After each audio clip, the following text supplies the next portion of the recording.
Sonora FM Semarang, part of KG Radio Network. Hai, selamat sore Sobat Sonora. Dan dari jam 4 sampai nanti jam setengah 5 saya bakal take over studio, saya bakal ngobrol-ngobrol di sini barengan sama Adisti Versa yang udah tersambung lewat Instagram. Hai, Adisti, apa kabar? Alhamdulillah baik. Manis. Oke, ini kayaknya lagi sibuk banget nih, kayaknya lagi di mobil ya ini ya? Iya. Oke, ini kita bakal ngobrol-ngobrol soal single terbarunya yang judulnya Yang Nyata-Nyata Aja. Wih, single pertama gak sih ini? Single keempat. Oh, single keempat. Wih, really nice. Tapi boleh dong diceritain dulu ini single ini bercerita kayak gimana, tentang apa, dan dirilis kapan mungkin? Rilisnya itu Yang Nyata-Nyata Saja itu rilis tanggal 11 September. Terus lagu ini ciptaannya Pak Hendy Ahmad, produser aku. Terus lagu ini menceritakan tentang jadi kayak seseorang yang emang dia tuh sebelumnya udah sempet pacaran sama orang lain, mengecewakan, terus dideketin lagi sama orang baru, terus kayak ngomong ke orang barunya kalau misalnya lo bisa ngebuktiin ke gue lo nya serius dan gak kayak si kisah gue yang sebelumnya, gue baru mau nerima lo. Jadi buktiin aja yang nyata-nyata saja gitu. Oke, tapi ini sebenarnya dari pengalaman pribadi juga kah sebenarnya? Ada pengalaman pribadi di zaman dulu mungkin? Ada pengalaman pribadi zaman dulu, zaman persis pas dideketin sama suami aku. Really nice. Tapi yang menarik sebenarnya apa yang aku bahas juga, karena biasanya gini, kalau kita ngomongin soal penyanyi gitu, penyanyi cewek gitu, ketika merit itu biasanya lagu yang habis diciptain tuh yang cinta banget, biasanya menggambarkan keharmonisan gitu kan, rumah tangga yang bener-bener cinta banget. Tapi apakah ini juga sebenarnya bagian dari konsep itu juga? Apakah dirimu juga merasakan hal yang sama mungkin, tanpa disadari ternyata bikin musik-musik yang kayak gini gitu, ngebawain musik yang kayak gini? Enggak juga sih. Buktinya maksudnya dari single-single sebelumnya pun lebih ke yang justru women empowerment. Jadi emang kayak mengangkat perempuan itu jangan mau diinjak sama laki-laki. Justru malah kayak gitu. Oke. Ada campaign tersendiri ya sebenarnya ya di balik itu semua ya. Oke. Tapi pertama nih kan aku tadi sempat baca juga sebuah tantangan gitu, akhirnya berkolaborasi barengan sama Ave Records. Itu tantangan seperti apa sih sebenarnya, boleh di-share? Tantangannya itu lebih ke, karena kan sebelum-sebelumnya itu single-single aku upbeat, terus emang bener-bener untuk dance music lah gitu kan. Jadi berturut-turut ini dari sebelumnya kan Teman Sejiwa, terus sekarang Yang Nyata-Nyata Saja itu emang lebih slow gitu. Jadi ditantangnya tuh lebih ke kayak coba lo tunjukin kalau lo juga bisa nih yang lagu-lagu yang sweet pop gitu, nggak melulu yang apa kencang gitu. Tapi ngomongin soal dance music kan, background Adisti sendiri kan memang suka dengan dance, koreografi dan segala macam. Apalagi kalau aku melihat sih sebenarnya ini ada kayak musik-musik ini berhubungan dengan Korea juga. Tapi itu juga apakah memang suka di situ, atau sebenarnya cuman melihat ini sebagai tren terus akhirnya ikut masuk? Boleh dong cerita. Untuk di Yang Nyata-Nyata Saja? Nggak, di keseluruhan gitu, sampai akhirnya dengan single Nyata-Nyata Saja ini bikin drive yang beda nih gitu. Apakah memang sebenarnya suka sama yang Korea dance music dan segala macam gitu? Sebenarnya kalau dance music itu justru kiblat aku lebih ke western ya. Maksudnya lebih ke dari dulu tuh emang obsesnya tuh nontonin Beyonce, Destiny's Child, Christina Aguilera, Britney Spears gitu-gitulah, Pussycat Dolls. Nah, jadi ketika memutuskan jadi penyanyi dan berhubung memang background aku tadi memang basicnya professional dancer dan koreografer, jadi kayak memang dari awal dibentuknya ya sebagai penyanyi yang bisa nari gitu. Ditambah lagi kan sebelumnya aku sempat girl band kan, jadi kayak ada bridgingnya nih gitu. Nah ketika Yang Nyata-Nyata Saja ini muncul, ya memang jadi tantangannya ya karena sebenarnya orang akan mikir bukan lo banget nih gitu, tapi ternyata setelah responnya positif gitu. Oke, nice. Aku punya sedikit games kecil sebenarnya gitu kan, dan ini nggak harus dijawab sekarang, tapi aku mau nanya tentang Adisti ini pengen ditanya apa di interview ini. Tapi save dulu itu, nanti jawabannya apa, kita nanti di akhir bakal keluarin itu ya. Oke. Oke, pengen ditanya apa nih hari ini gitu ya. Nanti di akhir kita jawab. Oke, kita lanjut lagi. Ngomongin soal yang nyata-nyata saja. Aku tadi sempat baca juga ada sebuah artikel yang bilang bahwa kemarin nih kayaknya habis anniversary-an gitu kan. Tadi aku juga sempat check out juga lewat Instagram Adisti. Ada juga tuh yang baru beberapa waktu yang lalu anniversary-an. Nah, ini apakah sebenarnya lagu nyata-nyata saja ini juga bagian part dari surprise yang kemarin itu?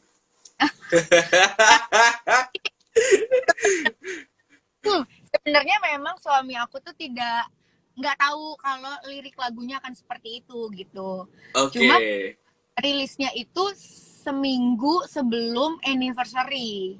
Nah, itu rilis, aku bilang, kamu nyadar nggak ini liriknya itu persis kayak yang aku omongin ke kamu dulu pas ngedeketin aku gitu. Sampai ini ada Cikal Bungsu 1406 bilang katanya cute gitu katanya. Tapi peran suami deh dalam apa berkarir di musik ini seperti apa sebenarnya? Peran dia tuh sebagai kayak the biggest supporter sih. Soalnya dia memang dia tuh sesupport itu, ya lebih tepatnya dia memang menyupport apapun yang aku lakukan sih.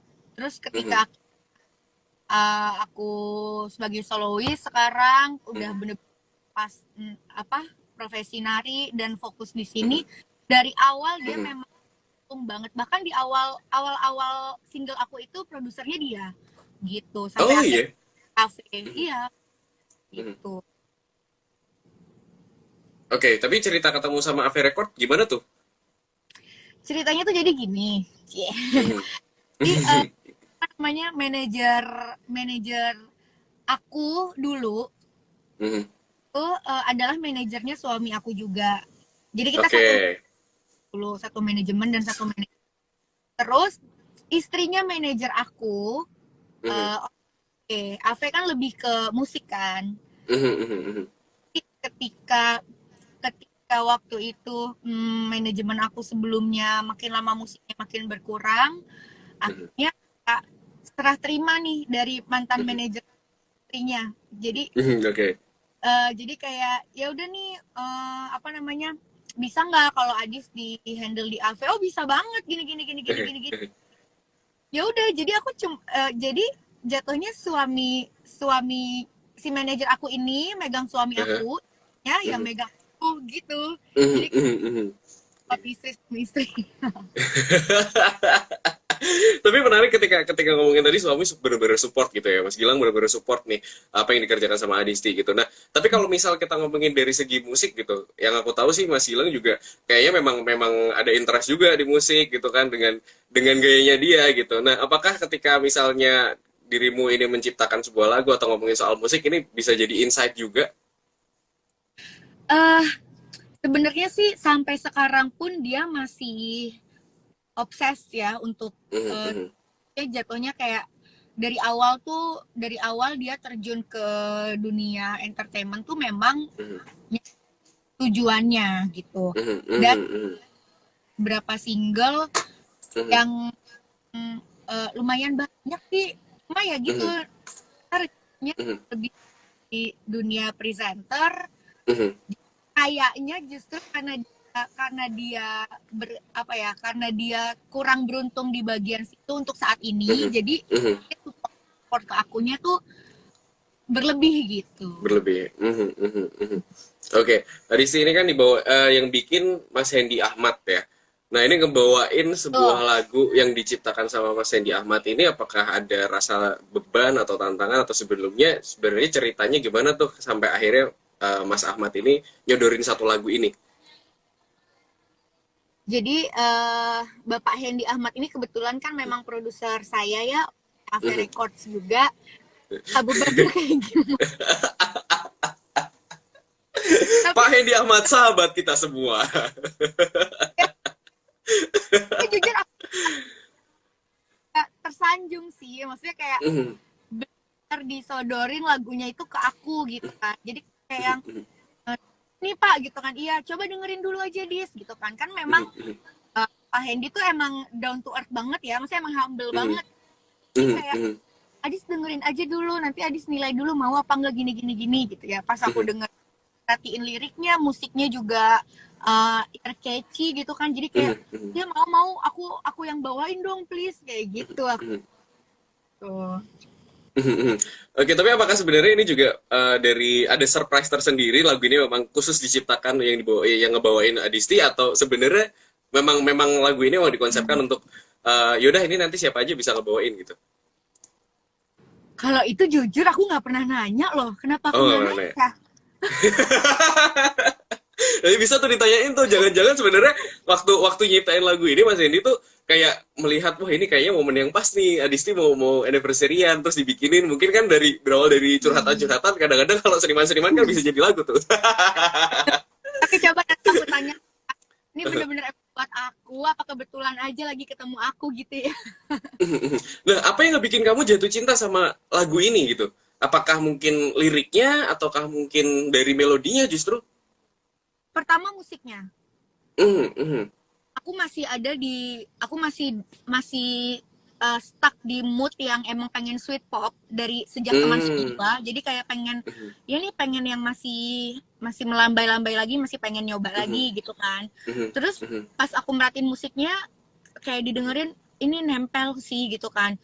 Aku ngedengerin sekali udah langsung nempel, terus ditambah lagi aku merhatiin liriknya. Wah ini sih pasti banyak banget nih yang yang ngerasain hal serupa gitu. Jadi mudah-mudahan semakin diterima sama masyarakat gitu. Oke, menarik. Tapi gini juga nih, prosesnya ini sampai akhirnya jadi sebuah lagu itu berapa lama kalau boleh tahu? Kayaknya tuh dari pertengahan corona. Patokannya sekarang corona ya. Intinya dari corona sampai akhirnya 11 September ya mungkin sekitar 5 bulan kali ya. 4 sampai 5 bulan. 4 sampai 5 bulan. Tapi apakah dirimu di sini juga ngasih insight untuk lagunya yang nyata-nyata saja ini atau benar-benar cuma vokal aja?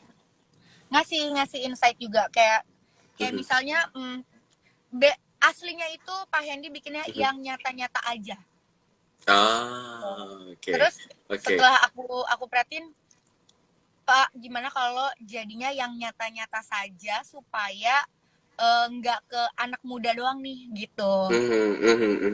Akhirnya alhamdulillah diterima ya sarannya. Oke jadinya sekarang yang nyata-nyata saja. Terus juga kayak misalnya untuk mood ketika aku take vokalnya mau kayak gimana itu juga melibatkan musisi lain, ada Bang Tengku Syafiq sebagai arranger sama vokal director aku. Oke, berarti tadi kan ada perubahan judul ini, apakah juga perubahan ke lirik juga sebenarnya? Ada beberapa lirik yang memang dibikin sama Adisti sendiri untuk biar lebih itu lagi deh Adisti banget gitu. Kalau lirik menurut aku udah aman sih. Dari awal dengerin memang udah aman, udah universal juga, jadi oke gitu. Oke. Tapi menarik juga nih ya kalau misal kita ngomongin soal musisi gitu kan.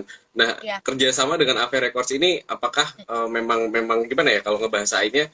Apakah memang Adisti dikasih kebebasan di situ untuk mengembangkan sesuai dengan musik yang Adisti suka juga sama Ave Records? Maksudnya nggak cuma aku doang ya, dari yang aku sering dengar juga artis-artis Ave Records lain tuh memang imajinasinya tuh bebas disampein banget gitu. Jadi mulai dari aku tuh memantau editing video klip. Oke. Gitu. Aku bener-bener datang. Maksudnya mereka udah bikin kayak semacam mentahnya gitu ya. Terus aku datang, aku ke kantor Ave, aku nemenin, aku minta detailnya kayak gini.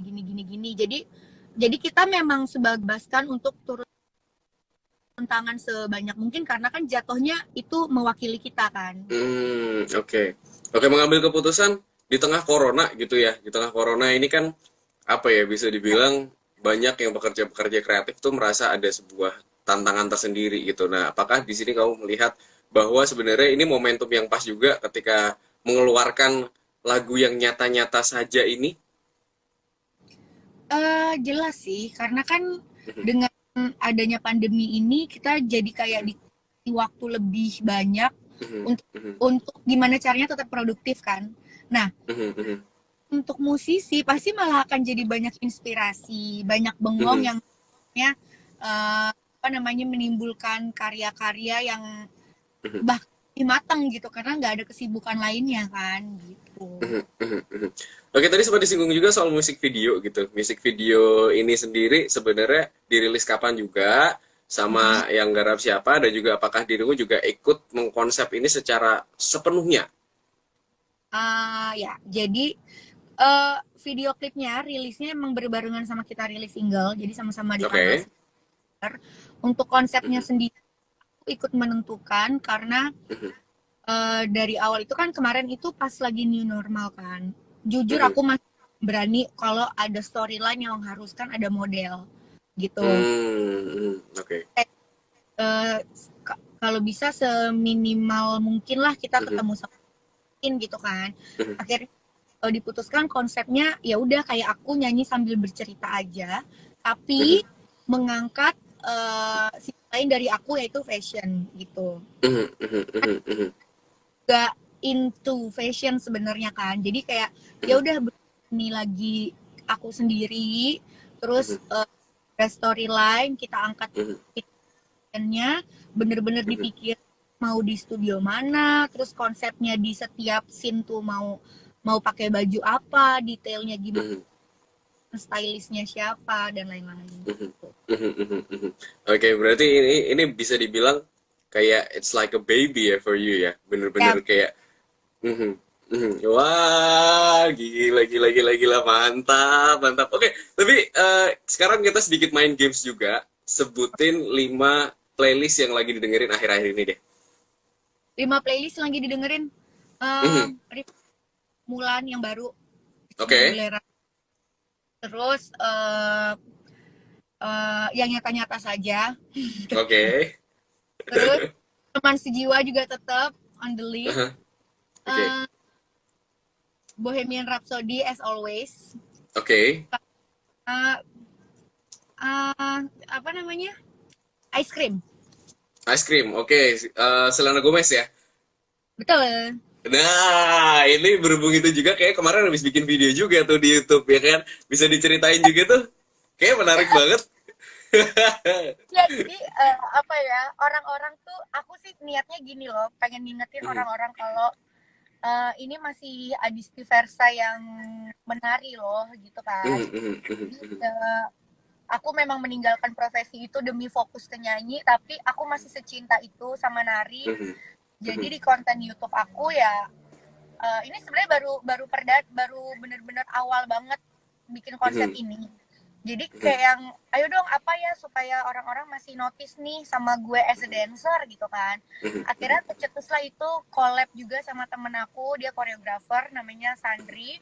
Terus bener-bener project teman, jadi koreografernya teman, dancernya juga teman-teman aku semua. Terus makeup artist, fashion stylist, hair stylist, semua juga teman-teman aku. Pokoknya bener-bener kayak istilahnya menuangkan ke banci tampilan aku di bidang Oke,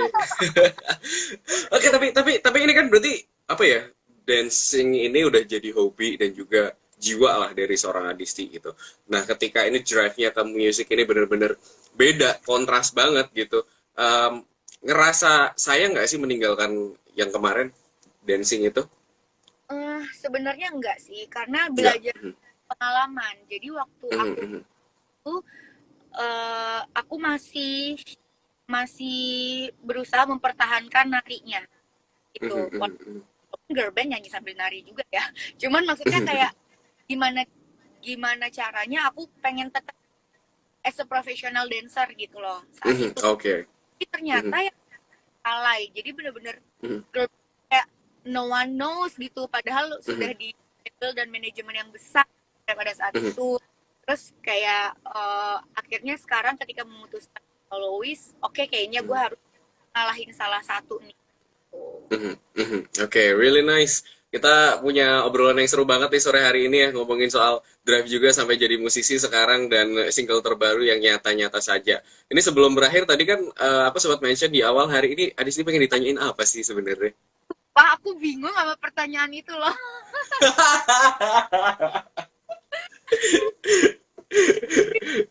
Tanyain apa soalnya? Aku pengen ditanyain rencana ke depannya apa. Oke, let's go. Rencana ke depannya apa nih? Pokoknya nggak berhenti berkarya, baik itu di nyanyi ataupun di dance video, karena kayaknya itu rutinitas aku yang baru. Pengennya tiap bulan tetap ngeluarin dance video juga, dan pengennya untuk ngeluarin single ini juga berkalanya tuh jelas gitu loh, berapa lama sekali. Semuanya baik itu nyanyi ataupun nari diterima dengan baik, responnya positif, terus menginspirasi orang-orang juga dan masyarakat kami. Oke, it's really nice. Boleh dong di-mention juga lagu ini untuk yang nyata-nyata saja udah bisa dinikmati di mana aja, platform mana aja? Lagu yang nyata-nyata udah bisa kalian download atau streaming di semua bener-bener semuanya. Jadi kalian biasanya dari mana udah ada, terus official video klipnya udah ada di YouTube channelnya Records, terus udah ada video karaoke-nya juga di YouTube channel Avi Records juga, udah bisa di-download di Sonora FM Semarang. Oke. Mantap. Dan habis ini bakal diputar juga lagu Adisti Versa dengan yang nyata-nyata saja. Anyway, terima kasih Adisti ya udah ngobrol-ngobrol sore hari ini. Ditunggu untuk karya terbarunya pokoknya. Ya, makasih. Oke, sama-sama. Selamat melanjutkan aktivitas ya. Sonora FM Semarang, part of KG Radio Network.